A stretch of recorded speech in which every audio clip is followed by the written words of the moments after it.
¿Por qué no seguimos? ¿Estamos listos para recibir la palabra del Señor? Pues vamos a buscar nuestras Biblias en Mateo 5, estamos cubriendo las bienaventuranzas, pero hoy estamos haciendo énfasis en el verso 9. En nuestra serie, #bendecidos, estamos echando un vistazo al concepto que este mundo tiene sobre lo que es la vida bendecida. De hecho, usted se puede meter en sus redes sociales. Si usted es como yo, si usted es de los viejos, pues se mete en Facebook. Si usted es millennial, se mete en Instagram. Yo no sé dónde rayos se está metiendo Gen Z ni los alfa. Lo último que yo me enteré fue Discord. Pero de ahí en adelante yo no sé más nada. No, TikTok es fácil, pero hay otra. Bueno, se mete en su red social favorita. Busque bajo #bendecido. Hasta lo puede buscar en inglés, #blessed. Y usted va a ver que lo más que este mundo asocia con la bendición de Dios es la prosperidad económica, lo material.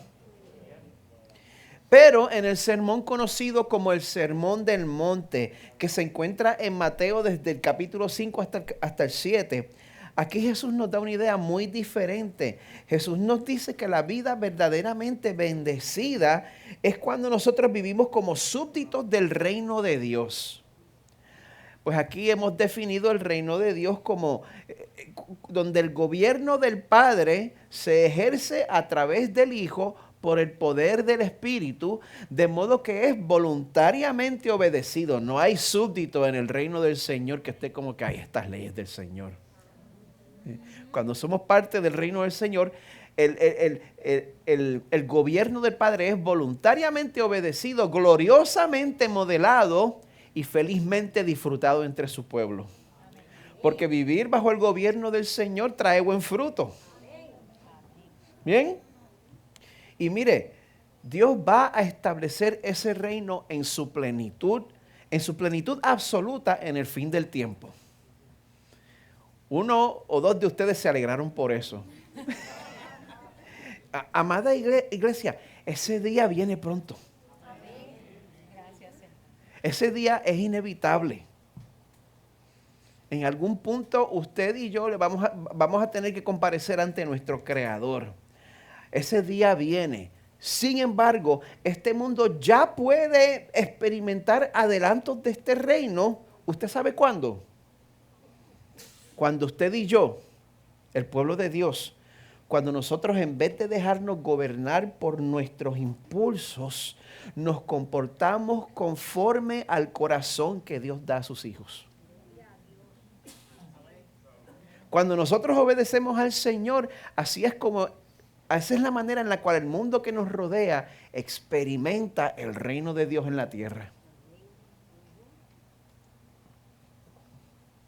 Pues este tipo de comportamiento que fluye naturalmente del corazón de los hijos de Dios, ¿qué yo acabo de hacer? Bueno, sí, este comportamiento es todo de lo que Jesús habla al principio del Sermón del Monte en la sección de las bienaventuranzas. Pues mire, hoy pasamos a la 7ª semana de esta serie. El tiempo pasa así. Pues yo creo que este pasaje de las bienaventuranzas hasta ahora nos ha enseñado 2 lecciones muy importantes.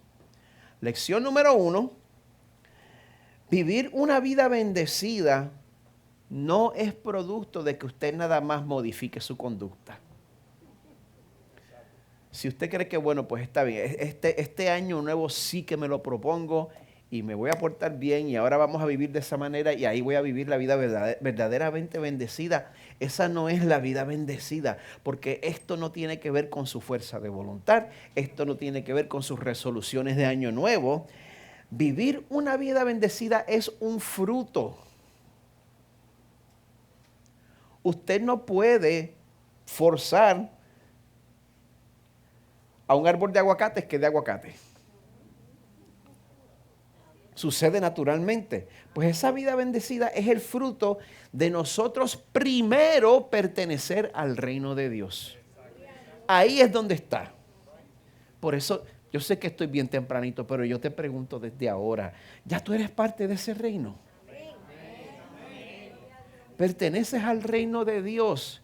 Es urgente. Has experimentado el nuevo nacimiento. Porque es necesario nacer de nuevo. Esa es la lección número 1. La lección número 2 es que, mire, es imposible que nosotros experimentemos el nuevo nacimiento y que nuestras vidas no cambien. Es imposible.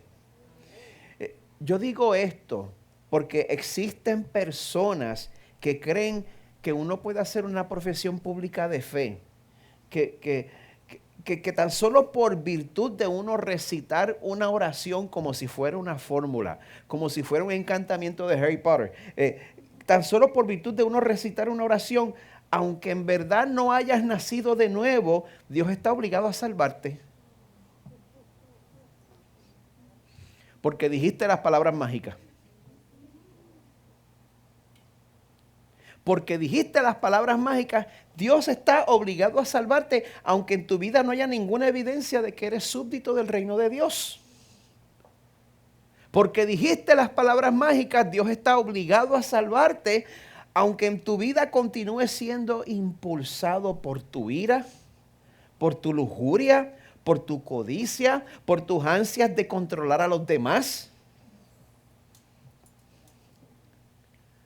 Se lo repito, es imposible experimentar el nuevo nacimiento y que nuestras vidas no cambien. ¿Entendieron eso, verdad? Y no se confunda, yo creo en la salvación por gracia. De hecho, a mí se me va la mano predicando. Hay personas que insinúan que yo predico una gracia barata.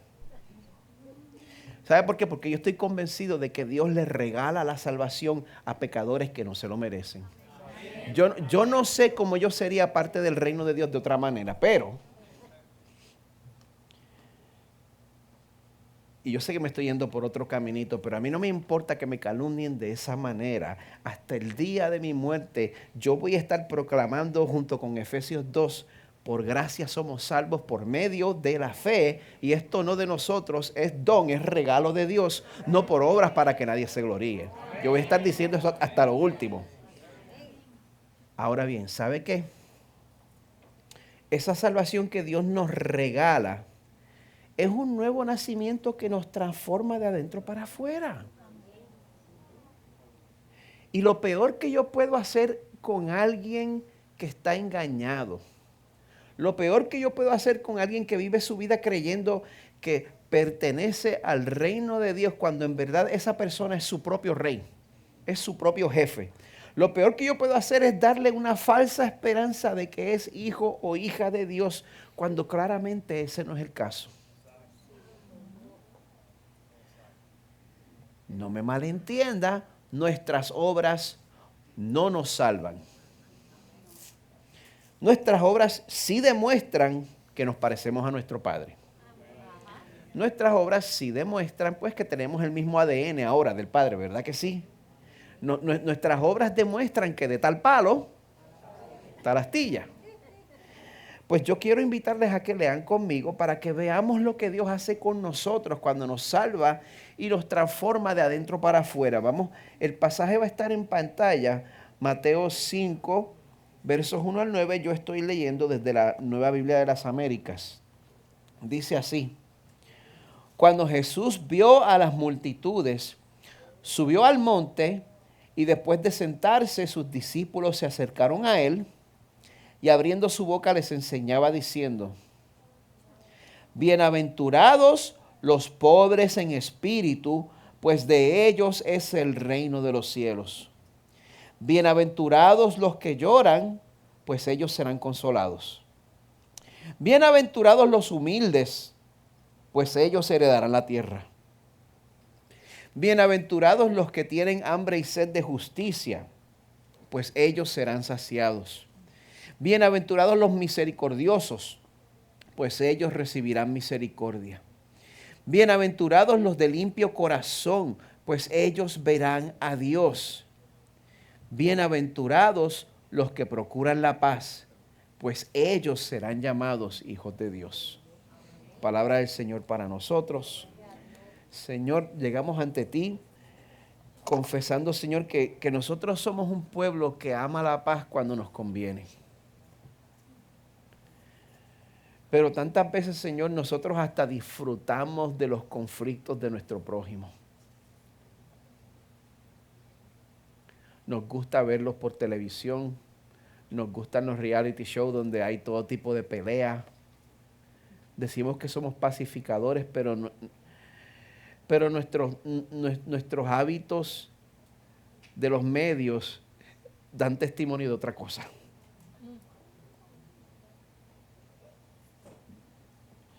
Señor, nosotros solamente amamos la justicia cuando sabemos que nos van a reconocer. Perdónanos por eso, Señor. Y te damos gracias, Señor, porque tú no nos has pagado conforme a lo que nosotros merecemos. Gracias, Señor, por tu gran misericordia. Te pedimos que, Señor, que tu Espíritu nos cambie para que nosotros vivamos una vida digna de un hijo tuyo. Ayúdanos a ser instrumentos de paz. Ayúdanos a ser instrumentos de justicia para este mundo que nos rodea, Señor. Ayúdanos a ser bendición aún para los que nos persiguen. Ahí yo necesito tu Espíritu, Señor. Pedimos, Señor, que Crosspoint Español encarne esta realidad en el nombre poderoso de Jesús, el Salvador, que murió para restaurar nuestra paz contigo. Amén.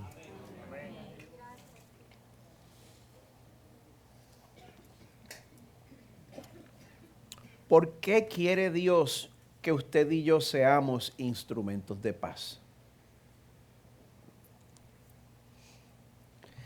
Porque la guerra y el conflicto han sido la realidad que hemos vivido toda la historia. No sé quiénes de ustedes vieron la película 1917. Si usted la vio, usted sabe que la Primera Guerra Mundial, que tomó lugar entre julio de 1914 a noviembre 11 de 1918, esa guerra fue una guerra sangrienta y de un gran número de muertos. Se estima que el total de muertos en Europa estuvo de 15 a 24 millones.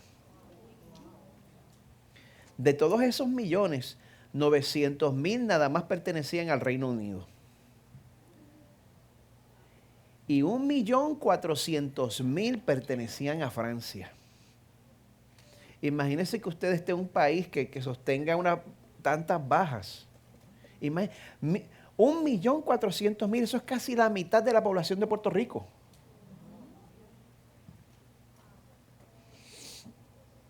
Las pérdidas sufridas a lo largo de Europa fueron tantas, pues que muchos de estos líderes políticos decidieron hacer todo lo posible para evitar otro conflicto más. Pero el problema entre los 1920 y los 1930 es que Hitler llegó al poder en Alemania. Pues, ¿qué sucede? La intención de Hitler era expandir las fronteras de Alemania. Esto es lo que se llama una política exterior expansionista. Él se encargó, de, número uno, restaurar el poder militar de Alemania. Él anexionó Austria. Recuerden, eso es otro país. Hablan alemán también, pero es otro país. Anexionó Austria y estaba tratando de anexar otra región en lo que entonces se conocía como Checoslovaquia.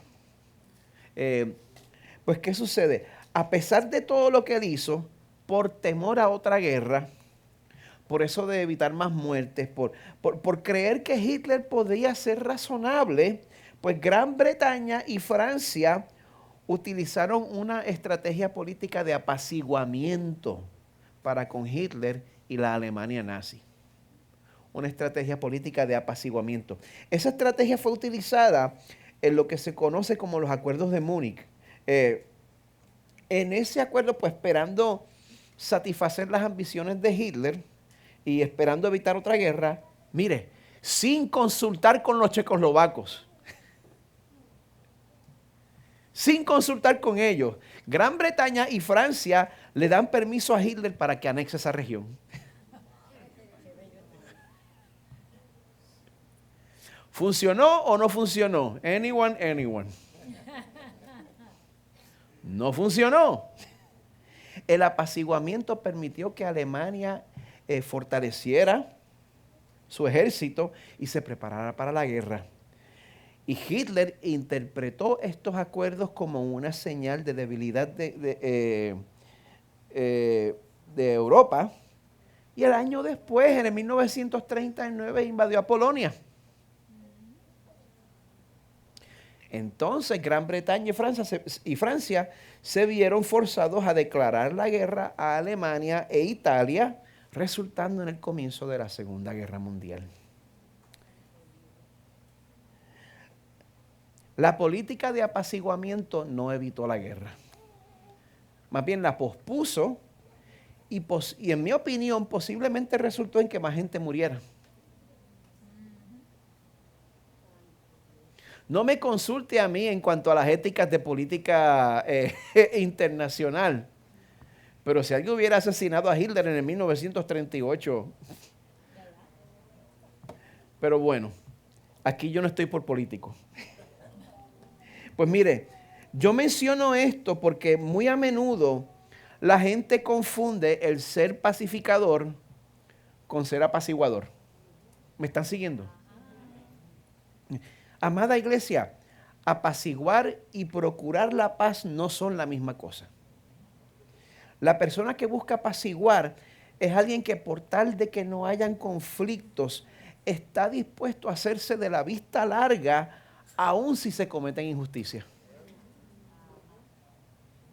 Pero en el pasaje de hoy, en Mateo 5:9, Jesús dice que la vida bendecida será nuestra cuando nosotros busquemos la paz a través de la restauración de la justicia, cueste lo que cueste. Eso es ser un pacificador. Eso es ser un pacificador verdadero. Así que vamos a tomar un tiempo para desempacar más la definición de lo que es ser un pacificador, porque bueno, yo me imagino que esto nos interesa a nosotros, ¿verdad? Bien. Yo creo que nosotros, siendo cristianos, queremos demostrarle al mundo que somos hijos de Dios, ¿verdad? Bien. 3 de ustedes, muy bien. Nosotros, siendo cristianos, queremos demostrarle al mundo que hemos recibido el Espíritu Santo y que en nuestras vidas está brotando un fruto espontáneo de paz, ¿verdad? 3 más de ustedes. Pues bueno, si esa es la ambición de 7 de ustedes aquí, permítame describir lo que es la experiencia de un pacificador. En primer lugar, el pacificador sabe que en este mundo caído, las guerras y los conflictos no necesitan ayuda, ¿verdad que no? Brotan solitos como la hierba mala. Pero por el contrario, la paz no va a suceder si uno no la busca y uno no la fomenta con esfuerzo. La paz tiene que ser buscada deliberadamente.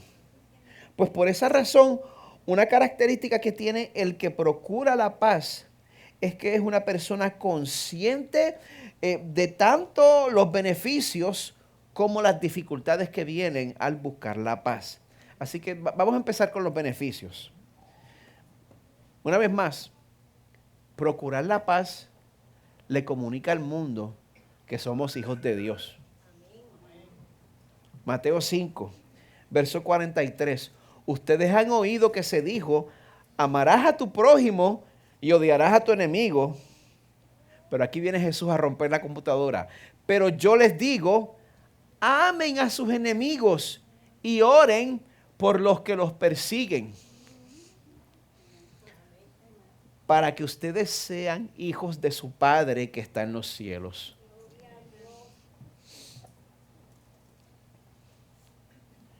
Cuando nosotros amamos a nuestros enemigos y nosotros oramos por los que nos persiguen, eso proclama que somos hijos de Dios. ¿Sabe por qué? Porque amar a los que nos odian y orar por los que nos persiguen Eso no es parte de la naturaleza de nadie. Yo no sé usted, quizá usted es más santo que yo, pero eso no vino de fábrica conmigo. Lo que sí va con nuestra naturaleza pecadora es retener y amamantar nuestros resentimientos hasta que se nos reviente el estómago.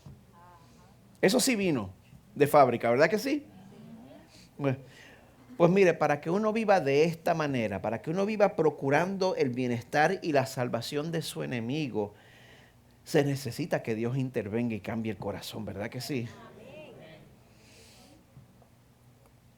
Pues mire, hay veces que Dios obra de una manera tan milagrosa que Él en su bondad y en su generosidad nos concede sanidad y nos concede un deseo de perdonar así.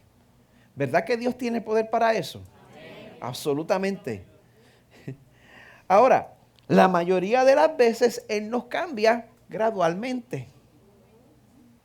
La mayoría de las veces Él nos da un corazón que lo que hace es que te das cuenta cuando te estás acordando de la ofensa que recibiste. Porque muchas veces nos pasa. Nos perdemos en el rencor y ni nos dimos cuenta de eso. Pero el Espíritu Santo nos da una conciencia de que en el momento que nos acordamos de la ofensa que recibimos, nos damos cuenta que nos estamos empezando a deslizar por el caminito del resentimiento y la amargura y no nos lo permitimos. Espérate. No es espérate. Espérate. El Espíritu Santo diciendo espérate.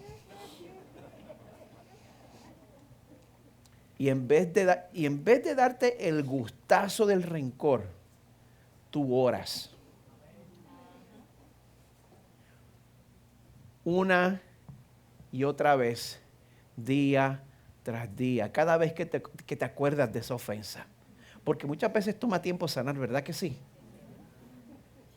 Pues una y otra vez, cada vez que te acuerdes de esa ofensa, Dios bueno que me ha salvado, Dios que me ha dado todo lo que yo tengo. Yo te confieso que en mi mente y en mi corazón, Señor, una vez más, yo estoy amamantando mis rencores, Señor.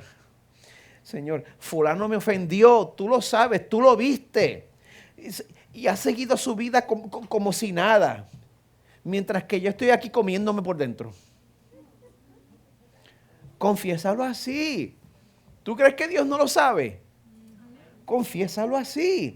Padre, perdóname por no perdonar como tú me has perdonado a mí. Número 1. Perdóname por no perdonar como tú me has perdonado a mí. Y te ruego, Señor, una vez más, te lo estoy pidiendo por la vez número 788. Señor, una vez más, ayúdame a perdonar. Y también yo te ruego que le concedas a fulano la oportunidad de arrepentirse. Para que nos podamos reconciliar verdaderamente y para que la vida espiritual de fulano no sufra las consecuencias de ese pecado.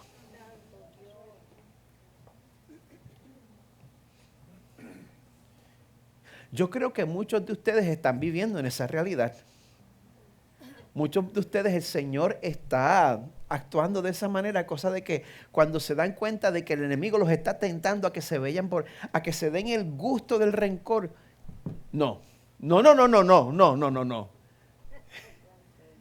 Si alguno está en Cristo, nueva criatura es. Señor, perdóname. Yo lo perdono. Señor, si no te conoce, que te conozca. Y si te conoce, Señor, dale convicción para que haya reconciliación. Hasta me salió un verso. Mire, esa es una oración que honra al Señor. Y cuando el mundo observa ese tipo de dinámica, usted los va a dejar con la boca abierta y rascándose la cabeza. Esas dos están garantizadas. Mire, quizá usted no sea la persona más elocuente explicando su fe.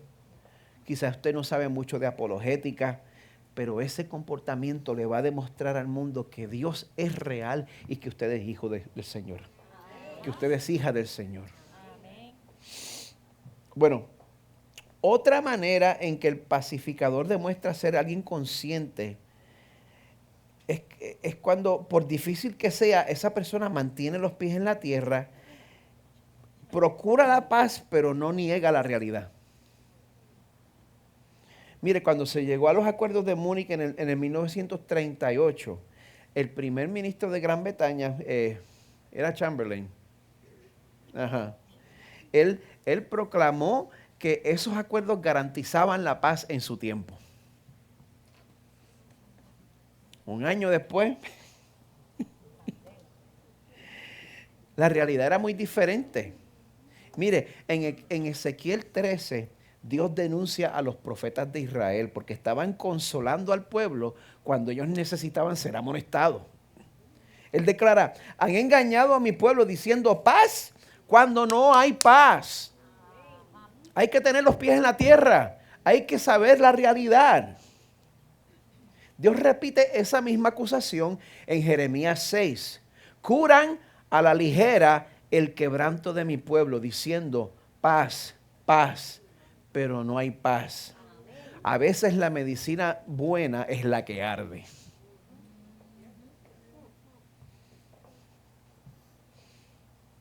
El pacificador verdadero sabe que en verdad no ayuda para nada a vivir en un mundo de fantasía. Si nosotros queremos vivir el fruto de la paz, hay que ser honestos. Si hay relaciones fracturadas en nuestras vidas, hay que admitirlo. Muchos de nosotros venimos de unas iglesias donde se nos enseñó un tipo de triunfalismo en el cual nunca puedes admitir cuando estás teniendo dificultades con algo. Y ese triunfalismo no ayuda a nadie. Ese triunfalismo te hace vivir en un mundo de fantasía. ¿Sabes qué? Fulano es cristiano, yo soy cristiano y no nos hablamos. La relación entre fulano y yo está fracturada.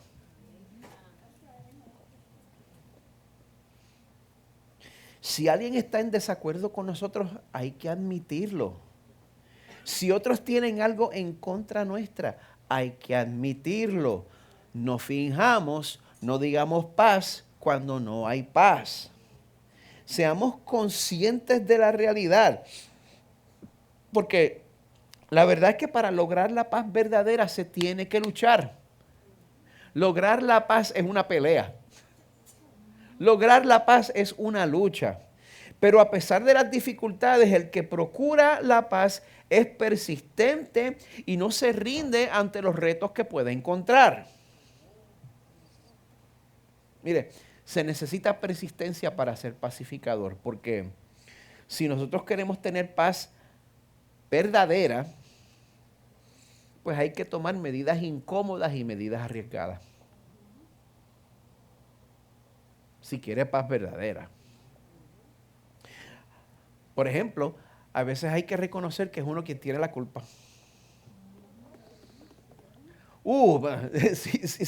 Si hay algo para lo que hace falta el Espíritu Santo.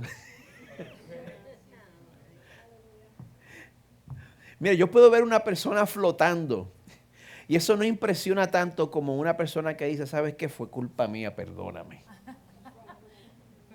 Ahí yo hasta me asusto. A veces hay que reconocer que es uno quien tiene la culpa. ¿Y sabe qué? Imagínese, hay que pedir perdón. Otras veces hay que insistir en recordarle a la otra persona su parte y su responsabilidad en el asunto. Eso significa pues, que va a haber que pasar el trago amargo de traerle a otra persona una corrección clara. Yo sé que para algunos de ustedes eso no es un trago amargo. Para algunos de ustedes no tienen ningún problema con cantárselas en la cara a la gente. Para mí sí. Yo quiero que todo el mundo me quiera. Pero hay veces que hay que pasar ese trago amargo y traer una corrección clara. Y esto es un riesgo en ambos casos. Si te toca pedir perdón, eso es exponerte. Si te toca amonestar a otra persona, eso también es exponerse. ¿Está garantizado que las cosas te salgan bien? Ah, bueno. Hay adultos aquí. Muy bien. En este mundo caído no hay garantía de que la otra persona responda como se supone que lo haga. Sin embargo, a pesar de los riesgos, a pesar de los riesgos que uno esté llevando, Dios nos exhorta en Efesios 4 a que nos esforcemos por preservar la unidad del Espíritu en el vínculo de la paz. Si procurar la paz fuera fácil, pues no haría falta esforzarse, ¿verdad? Ajá. Preservar la unidad sí requiere esfuerzo. Preservar la unidad sí requiere detener el chisme, que ahora mismo se siente sabroso recibirlo, pero va a atentar en contra de la paz.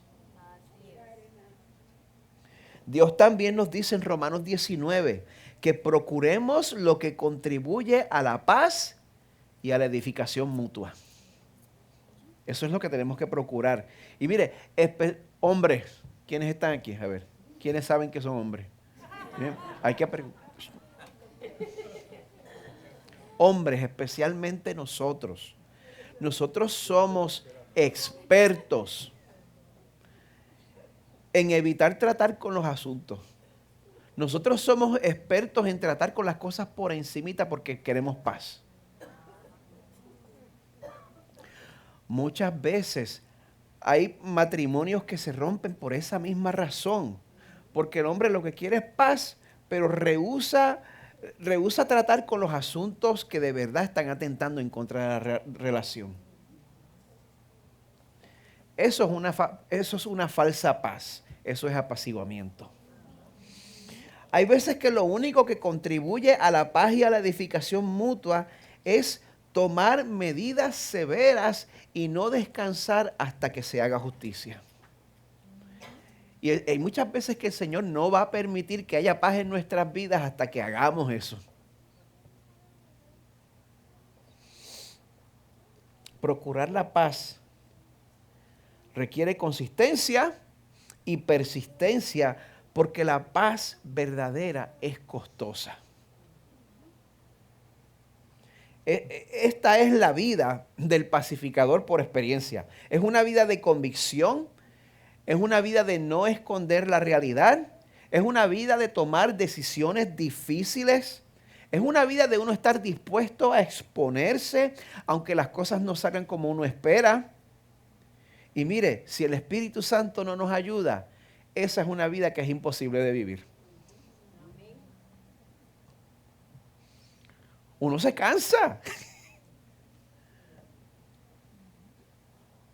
¿O será que yo soy el más carnal aquí? Uno se cansa. Pero mire, nuestra esperanza no está en que nosotros logremos la paz. Nuestra esperanza se encuentra en que nosotros pongamos nuestros ojos en Jesús, el pacificador por excelencia. El pacificador por excelencia, sobre quien Isaías profetizó 700 años antes de su nacimiento, llamándole admirable consejero, Dios poderoso, Padre eterno, príncipe de paz.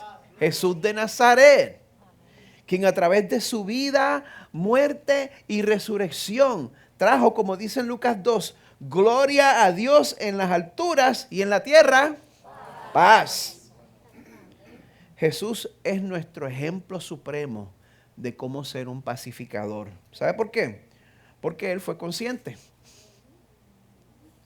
Jesús sabía cuál era el problema principal de la humanidad. Jesús sabe que la realidad es que todos nosotros hemos pecado y que el pecado dentro de nosotros quiere declararle la guerra a Dios. Es patético, pero es la realidad. Ese es un problema que cubre a toda la humanidad, judío y gentil. Como dice en Isaías 53, todos nosotros nos descarriamos como ovejas, nos apartamos cada cual por su camino. Jesús conoce este problema que hay entre el Creador y sus criaturas. Y Él sabía que este problema solo podía ser solucionado por alguien que pudiera mediar entre Dios y los hombres.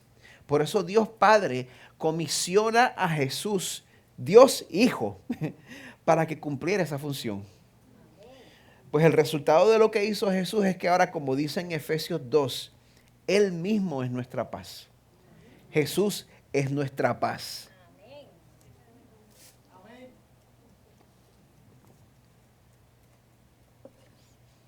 La única manera en que nosotros podemos tener paz con un Dios de santidad es a través del sacrificio expiatorio de Jesús. ¿Es usted pecador? Bienvenido al club. Yo soy pecador también. Y eso es un problema porque Dios es santo. Es un problema. Pero Jesús vivió, sufrió y murió en nuestro lugar para que el sufrimiento de Él pagara por todos nuestros pecados. Él es nuestra paz. Él es nuestra paz. Mire, me encanta el ejemplo de Efesios 2. Estamos en Efesios 2, empezando en el verso 14. Mire, por naturaleza, pues había enemistad, entre judíos y gentiles. Pero en Efesios 2 dice que Jesús de ambos pueblos hizo uno, derribando la pared intermedia de separación, poniendo fin a la enemistad en su carne. Jesús pone un punto final a la rivalidad entre judíos y gentiles.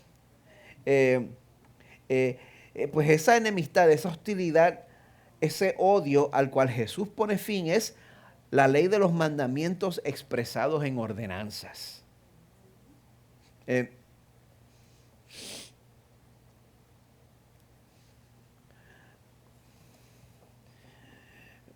Voy a ser breve. Lo que estaba pasando esencialmente era que la ley de Moisés que estaban siguiendo los judíos, como los gentiles no seguían esas mismas leyes ceremoniales, pues básicamente si usted es una persona que obedece mucho y tiene que juntarse con alguien que no le obedece, sencillamente usted lo mira por encima del hombro. Y esa era la enemistad que había. Pero ¿qué sucede? En el caso de nosotros, aun si usted obedece los mandamientos de Dios, si usted obedece a los mandamientos de Dios y no confía en Cristo como su Salvador, eso es contraproducente. Eso lleva al odio mutuo. Eso lleva a la división. Pues en Efesios 2:15, Jesús entrega su vida en la cruz para crear en Él mismo, de los dos pueblos, del judío y del gentil, un nuevo hombre, estableciendo así la paz y para reconciliar con Dios a los dos en un cuerpo por medio de la cruz, habiendo dado muerte en ella a la enemistad. Jesús trae una misma salvación tanto al judío como al gentil. Solo en Jesús recibimos esa libertad que nos da el poder para vivir en paz y para buscar la paz por mucho que cueste. Así que bueno, por eso Dios llama en esta mañana al judío, al gentil, al boricua, al cubano, al venezolano, al mexicano, al dominicano. ¿Quién se me queda? Colombia. Yo dije cubano, argentinos y peruanos. ¿Quién más me puede hacer sentir mal por aquí? Los newyoricans no cuentan. No. No. Dios nos llama a todos a que pongamos en práctica estas enseñanzas. A que busquemos vivir en la paz que es solo posible a través de Jesús. Jesús, el pacificador por excelencia, el que fue consciente de nuestra necesidad. Y sabe que Él también fue persistente para efectuar nuestro rescate sin escatimar el costo. Esto le costó mucho a Jesús, pero Él insistió hasta lo último. Filipenses 2, comenzando en el verso 3. Dios nos exhorta a que tengamos conciencia. ¿Qué te motiva a tomar las decisiones que tomas? ¿Cuál es la motivación? Es por eso que Él nos dice en Filipenses, perdón.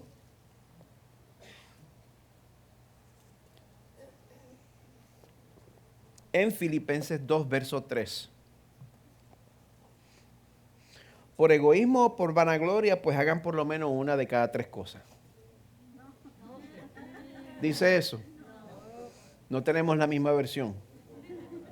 Entonces, no hagan nada por egoísmo o vanagloria. Eso es un problema porque nuestros motivos están mezclados todo el tiempo. Y el Señor nos exhorta a que ninguna de nuestras decisiones estén tomadas basadas en el egoísmo o querer robarse la gloria o estar buscando significado.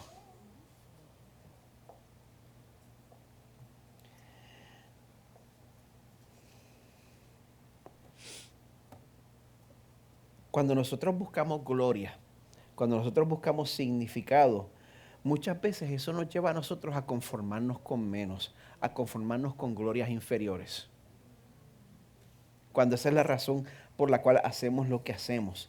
Y la consecuencia de uno buscar glorias inferiores es que yo quiero lo que quiero tanto que no me importa causar división en la iglesia. Es por eso que aquí en los versos 3 al 4, Pablo le dice a los filipenses, a la iglesia más saludable del Nuevo Testamento, él le dice, no hagan nada por egoísmo, por vanagloria, sino que con actitud humilde, cada uno de ustedes considere al otro como más importante que a sí mismo. Una vez más, tú puedes ir al mismo cementerio, orar y que se levante un muerto. Para mí que esto es una manifestación más poderosa del poder del Señor. Cuando nosotros consideramos al otro como superior a mí mismo. Solo Dios puede lograr eso. Cada uno de ustedes considere al otro como más importante que a sí mismo, no buscando cada uno sus propios intereses, sino más bien los intereses de los demás. Señor, concédenos ese tipo de cultura aquí en Crosspoint en Español. Amén. Bueno, ahora, si estamos definiendo el ser pacificador y humilde de acuerdo a la Biblia, usted no va a dar el grado. Ninguno va a dar el grado. Pues por eso es que Pablo usa el ejemplo de Jesús. Él dice, haya pues en ustedes esta actitud que hubo también en Cristo Jesús. Y se los he mencionado antes porque no hace muchas semanas cubrimos Filipenses 2.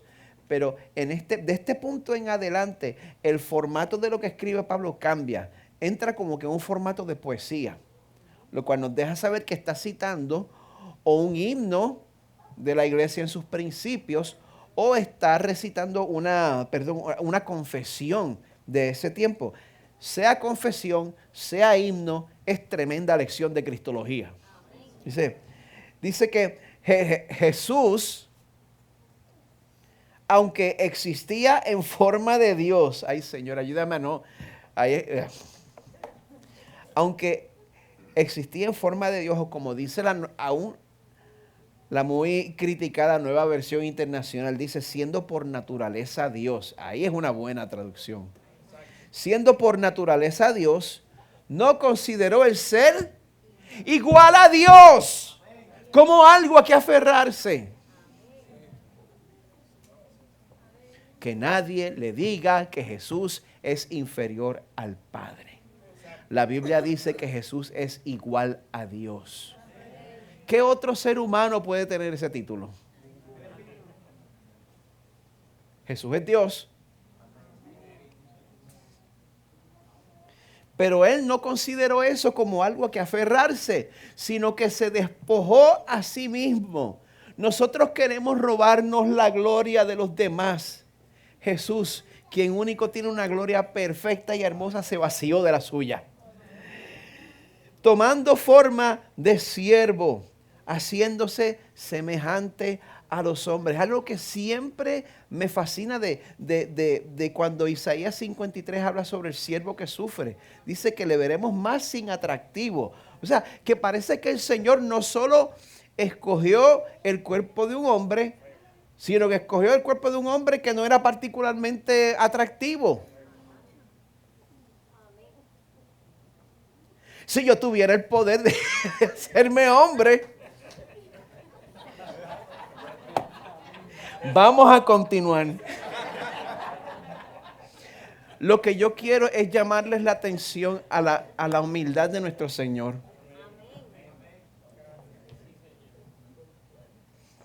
Y hallándose en forma de hombre, se humilló él mismo, haciéndose obediente hasta la muerte y muerte de cruz. Nuestro Señor Jesús se dejó torturar y asesinar.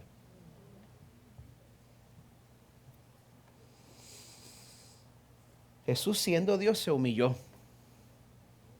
Se hizo hombre, a pesar de que estaba rodeado de pecadores como usted y yo. Como quiera vivió una vida perfecta, rodeado entre pecadores. No usó la excusa, pero mira a este tipo no lo aguanto. Eso no fue excusa para él. Se hizo hombre, vivió una vida perfecta y siendo el único ser humano que se ganó el amor de Dios a través de su obediencia, porque no hay ningún otro ser humano que haya logrado eso. Siendo el único ser humano que se gana el amor de Dios por su obediencia, murió por gente como usted. Y murió la peor muerte que un ser humano puede experimentar. Jesús, siendo Dios, se humilló. ¿Usted se da cuenta que esto no era necesario? ¿Usted se da cuenta que a Dios no le hace falta la raza humana para ser feliz? ¿Usted se da cuenta que a Dios no le hace falta la raza humana para vivir en comunidad? Dios ha vivido en comunidad desde la eternidad pasada como Padre, Hijo y Espíritu Santo. Y qué mejor compañía hay, ¿verdad? Al Señor no le hace falta. Dios nos podía haber borrado y darle al botón de reset. O Dios podía haber declarado nuestro perdón desde su trono y hacerlo un decreto. Ok, perdonado. ¡Pum!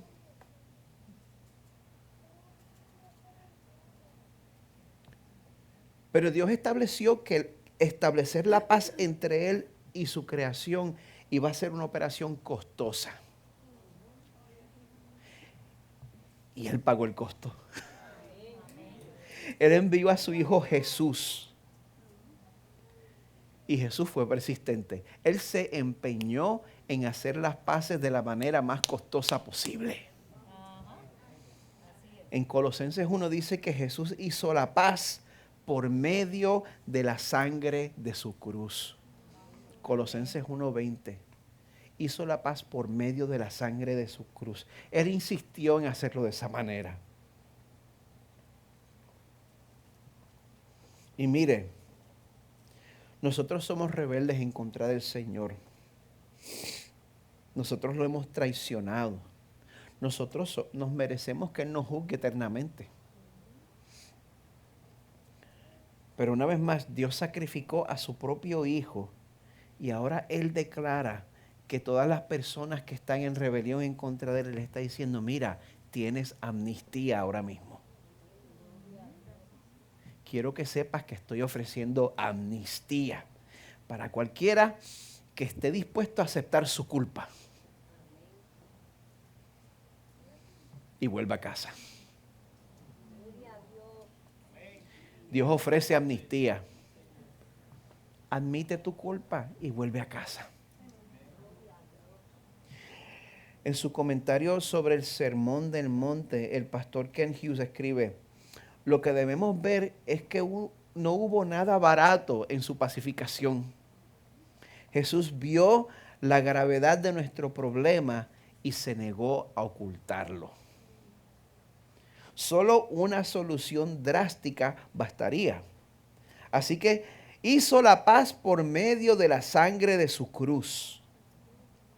Cristo es nuestro ejemplo supremo de agresividad sacrificial para traer la paz. Óigase eso. Agresividad sacrificial para traer la paz. Si se lleva algo esta mañana, agresividad sacrificial para traer la paz. Yo creo que Dios nos está llamando a buscar la paz y la reconciliación con esa misma actitud, con esa misma agresividad sacrificial. Pero si nosotros nos recordamos que fue Jesús quien hizo las paces entre nosotros y nuestro Creador, no vamos a poder vivir de esa manera. Así que, amada iglesia, vamos a responder. Crosspoint Español, vamos a responder a esta palabra de Dios que hemos recibido. Voy a pedir al equipo de adoración que tome sus lugares y mientras ellos hacen eso, les voy a pedir que resistamos la tentación a distraernos y a que preparemos nuestros corazones para responder participando en el sacramento de la comunión.